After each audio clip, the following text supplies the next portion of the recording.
was an LPG-30, a freestanding little computer that used interpretive language, which meant that it was running in machine language all right, but you used English, but a limited English to run it. It was a card feed. Well, it was originally paper tape feed. Paper tape, and the tape would tear. That was always fun. Try to tape it back exactly right. Finally, we got into some card reading, and that progressed.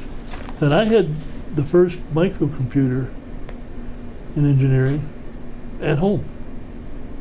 I had one at home before they had one. In engineering. It was a ThoughtWorks, was the name of the computer.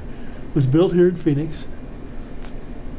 The console weighed about 250 pounds because they had no idea where they were going. It had 28 expansion slots. I bought that and a monitor, which was a green symbols on black background. Very good resolution, very easy on the eyes. And a printer, an old dot matrix printer. And I paid $6,000. That wasn't a grant, that was my money.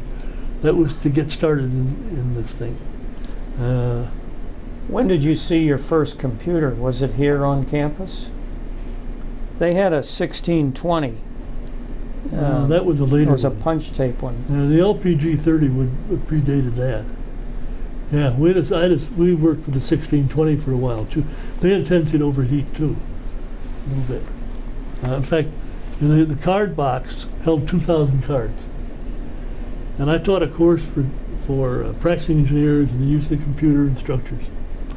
And the final project was they had to write this program, you know, and it usually took about 2,000 cards.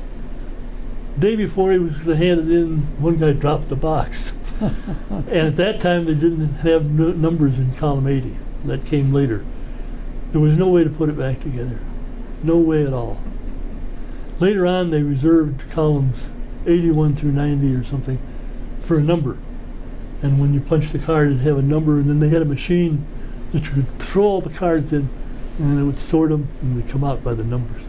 In this big computer, the slowest thing was the card read. Well, the tapes, because the tapes would not back up.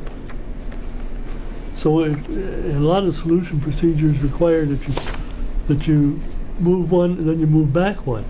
Well, the back one meant going all the way through the tape and coming at it from here. So it took all that time for a rewind to get back again. That was slow, but the slowest thing was a card reader. And they finally came up with one which was vacuum fed. And it would suck the card. So that was much faster. When you got somebody in there didn't know what he was doing, you sneak around and throw the gate open on the back, and go. And that was kind of the indoctrination.